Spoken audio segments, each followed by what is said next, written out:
One trend that we've been covering on the Freight Buyers Club all year, which I know you've been following closely too, is this de-risking of supply chain. So this is the shifting of some manufacturing out of China and or closer to home. When you're talking to people, is this something that you expect to continue, Paul? Because we've had these predictions in the past that China's time as the world's factory is nigh, and nothing has really happened. But mainly because the economic logic of nearshoring or reshoring tends not to work out, but it feels slightly different to me at the moment. What's your view? Yeah, I mean, it's been really interesting because again, as you say, it's something that everybody is talking about. And yet I feel as though it doesn't show through in the data as strongly as you hear about it anecdotally, right? So there are some data points that you can point to, particularly, for example, Mexico. There has been an increase of exports and we've seen China exports falling. But the people that I'm talking to, they are pretty convinced that this is a thing and that as we move forward, it will become more of a thing, but that also it takes a lot of time to shift your supply chains. And so, there were the Trump tariffs, 5 years ago, that started to move people out of Asia. Then we had all of the shipping bottlenecks and all of the other production challenges that companies faced during the pandemic.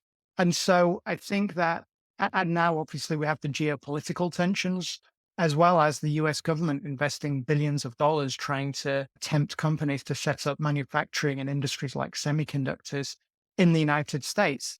So this is not something that you click your fingers and it happens. But I do think that going forward, we are going to see more of it, though at the same time, you can't count China out. There's a reason why it's one of the most popular places in the world for manufacturing and assembly. It has an incredible ecosystem out there, infrastructure, suppliers, just the whole supply chain is set up perfectly for folks importing from China. So that it's not going to go away, but I do think that its kind of hegemonic kind of grip on the supply chain is going to be loosened a little. I think you're probably right there. And it's not easy to move your supply chain, is it? You've covered this in Mexico. There's still hurdles out there. Yeah, definitely. I mean, the companies that I've been talking to face all sorts of problems in a country like Mexico. I was going to say labor costs, but from some of the companies I've been talking to, labor costs have been rising in China. And so I think in some cases, Mexico can be on a par.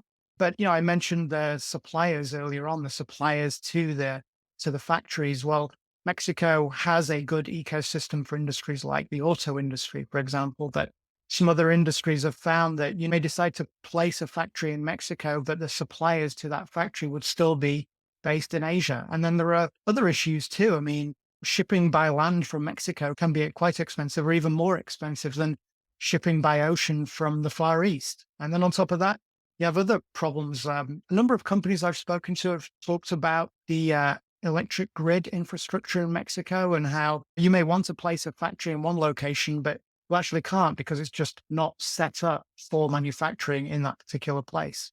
And then you've got crime as well as slightly security of cargo is a bigger risk in Mexico than some other places. Yeah, security at the factory itself, and then obviously also security either on the road or on rail moving your products out of the country.